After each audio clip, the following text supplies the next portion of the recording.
So, welcome.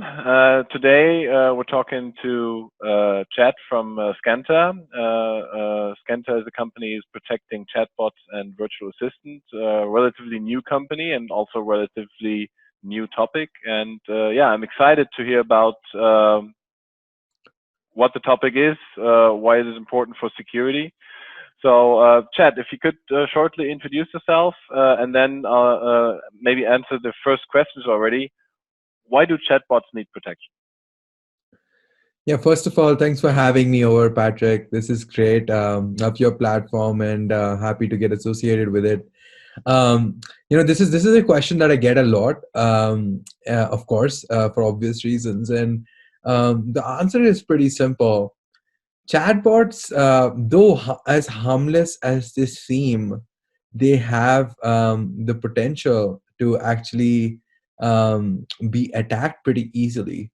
And when they get attacked easily, they can the implications of that attack can range from getting confidential information about the users that have interacted with the chatbot, or giving or entirely giving like different outputs than what were intended to the user. So giving across phishing link or malicious links out to the user itself. It's pretty scary of what could happen here. And happy to share more about this as we move on this interview. But at a macro level, chatbots are vulnerable to all different kinds of attacks, though they seem pretty simple. And specifically in the age of data privacy and looking at most of the companies being very conscious about not taking care of customers' data, we've seen a lot of money being spent to make sure that the data on the cloud servers is protected. And we use a lot of different kind of firewalls to protect companies in various different ways. But if the same data can be breached just through a simple chatbot, that area sort of gets neglected. And that's the area that we're focusing on protecting here at Scanta, as we see that as a up and coming threat vector with machine learning attacks. Thanks. Yes, you mentioned that chatbots can be sort of um, give away information which they are not intended to do. And I was just thinking about the Microsoft Typebot. You remember that, Yeah. that time when Yeah. Microsoft released an artificial Twitter bot, which was I don't know, it was taken down like 24 hours later because it was posting racist tweets and stuff like that. So that is probably the type of or one of the type of attack you're talking about, correct? So yeah, I mean, that is a pretty unique use case, because in that particular scenario, you're taking in training data in order to build a personality, or like to build a specific output for what the chatbot is going to push across. But that definitely is really vulnerable, as we've already seen. But most of the chatbots do not have the capability of learning in real time.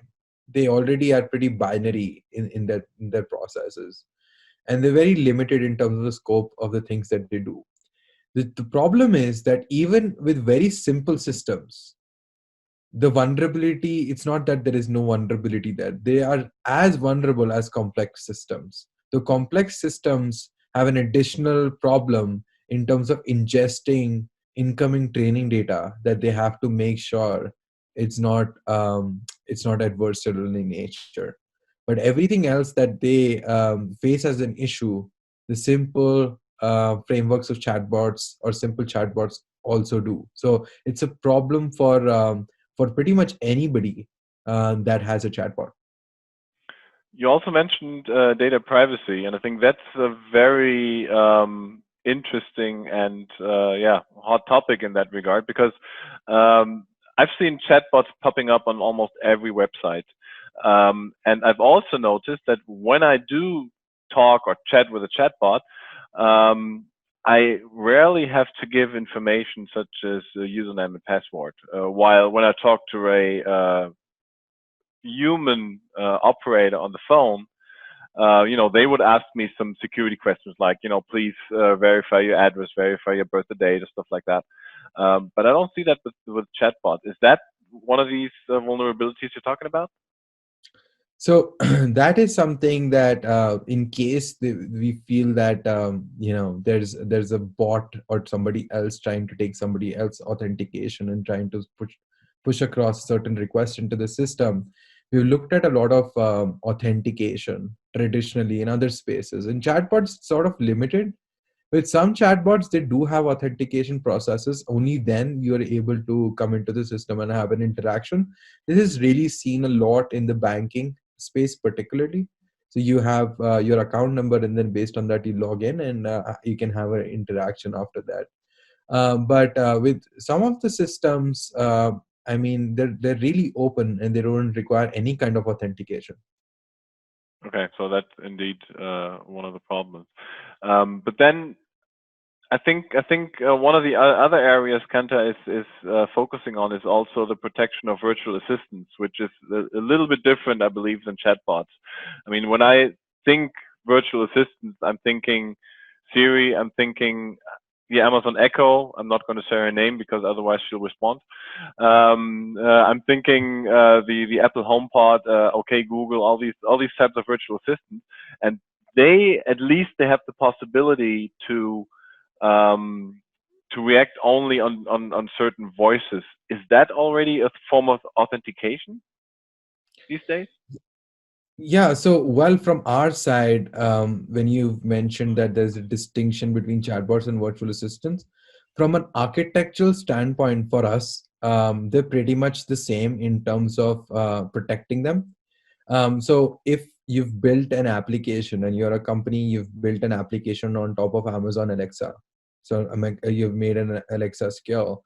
And that's something that also comes under the ambit where we can protect against adversarial attacks. Because yes, there is an authentication, but I don't want to go into the topic of how vulnerable a voice assistant mechanism is, because that's going to be a 30-minute discussion, because they are insanely vulnerable. I mean, you can just look at these kind of attacks on YouTube. There are a lot of fundamental issues with that.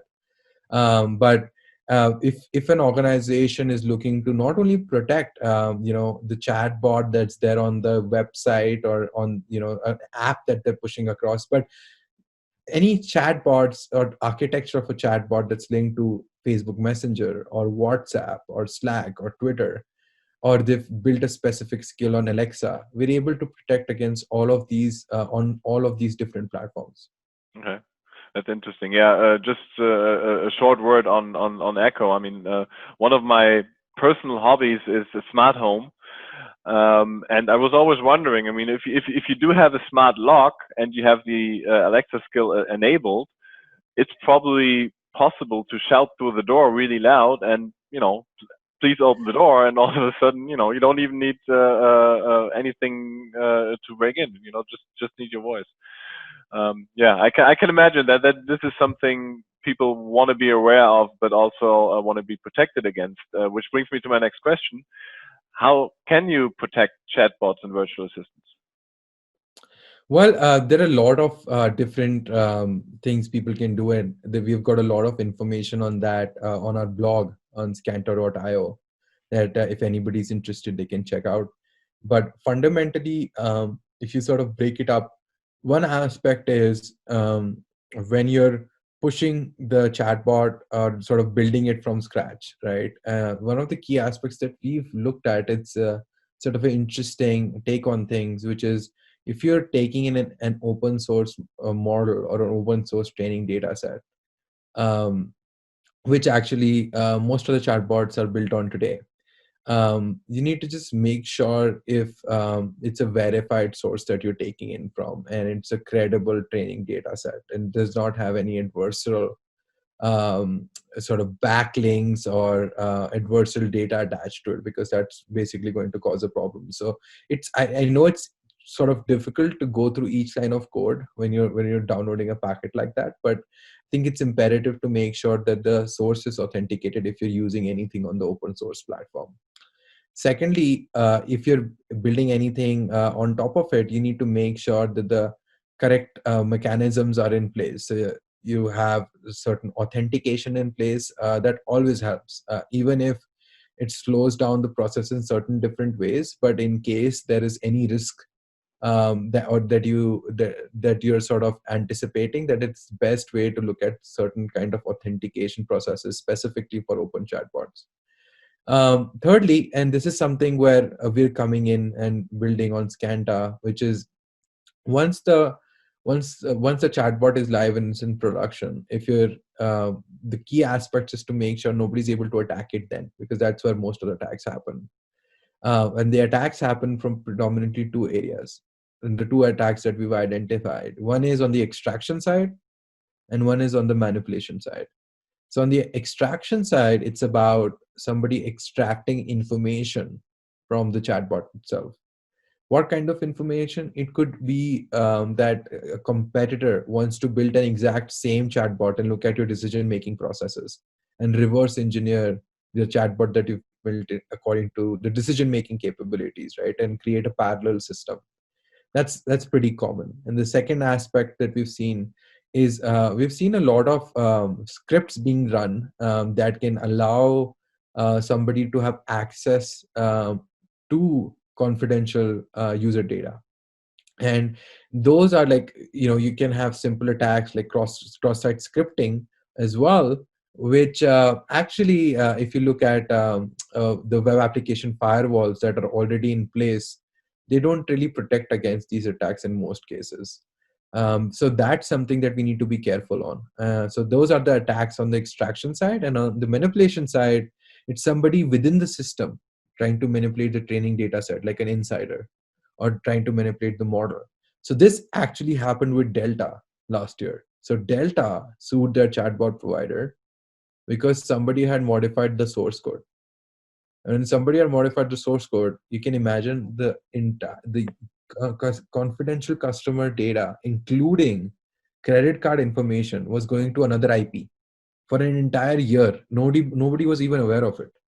So it's really difficult when the chatbot is in production to look at these kind of vulnerabilities, and that's what we're doing at Scanta. So we're protecting, looking at the requests that come into the system on the extraction side, and looking at the responses that go out from the system.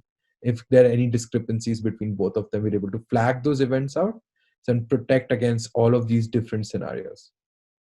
Okay. That's really, really interesting. And yeah, I think that will be an upcoming future topic as chatbots also get more advanced. So just one question which came to my mind. I mean, you see in movies, you see people tricking these sort of assistants. Is that something you could actually do? Trick an assistant and giving you information which they're not supposed to?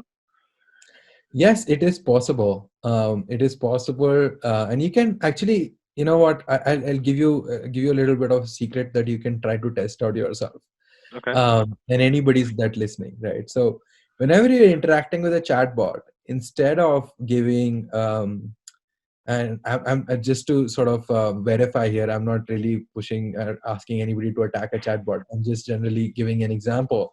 When you're interacting with a chatbot, if you're writing a simple answer with the word, you can add different characters at the end of the word. It can be one character, it could be two characters, right? It can be exclamation mark, it could be a number. And in certain cases, you will see that the chatbot will misclassify your original intent. And when it misclassifies the original intent, what does that mean? Is that eventually, if there's something that would require an authentication to view in terms of data, you can also misclassify it for that particular purpose and bypass that filter, right? So this is something that you can experiment on and try to see for yourself with any chatbots that you guys might engage with, by adding a character or a number, how it starts to misclassify and give you a completely different response. Yeah, so you mentioned cross-site scripting sometimes worked with chatbots, so I assume SQL injection also sometimes works with the chatbot, right? Yeah, it works. Actually, a lot of companies are able to protect against SQL injections. A lot of companies are not. It really depends, right? Yeah. And that's something that we're really trying, to make people aware that this is a problem that could have dire consequences in a lot of different ways. Okay, maybe as a sort of closing question, artificial intelligence is a very trending topic, in the whole IT industry, not only in security, but it's definitely in security. I mean, if you look at SIEM systems, they incorporate machine learning in order to be able to detect threats better. But on the other hand, you also have the criminals, which are using artificial intelligence in order to see, okay, where are the vulnerabilities. How does that relate with chatbots, virtual assistants, especially looking not at the not at today, but in like 2 or 3 years time? Yeah, well, I mean, first of all, I really prefer the term machine learning as opposed to AI. So Yes. on the machine learning side, so traditionally, even if you look at cybersecurity solutions, right? We use most of the cybersecurity providers need to use machine learning in order to optimize their solution in some way or shape or form, right? That's something that everybody uses, not from a protection mechanism, from also an offensive mechanism from the hacker's perspective. It's not that a person is sitting in front of a laptop and making an attack happen, right? There are a lot of bots that they've programmed, and they're doing what they're doing based through them. Moving forward, one key aspect that we've just starting to learn about is the adversarial impact or adversarial nature of the machine learning systems itself. So that is something that it starts to open this huge can of worms, right? I mean, you have relied, because like traditionally it's like, if something is built on machine learning, you're like, okay, I mean, I don't know how I got the output, but I'm getting the output and it's fine. And now when you start questioning this entire process flow, it sort of opens this whole new dimension. And this is something that we see in the upcoming few years as becoming more and more prevalent, because we can't just look at machine learning um, as just as a black box and giving you a binary outcome, but we have to look at it from a perspective where we are making sure that each and every aspect that goes into the system is verified and protected, and the overall system is protected as well against these adversarial attacks, because it's not possible to build a system that's resistant to each and every possible adversarial attack. And that's something that as more and more people are using machine learning, more and more hackers are trying to now attack onto these different models as well. Just in the last 1 year, we've seen a lot of these codes that help you attack simple systems available on GitHub. I mean, it's a matter of time when you'll be looking at this at a mass scale. Okay. Thank you very much, Chad from Scanta. That was a really interesting interview, and I'm actually looking forward to speaking with you again in some time and see how that develops, because there's definitely things are definitely going to happen there. So thanks. Thank you so much, Patrick, for having me. Have a good one. Bye Thanks, bye. you too. Bye bye.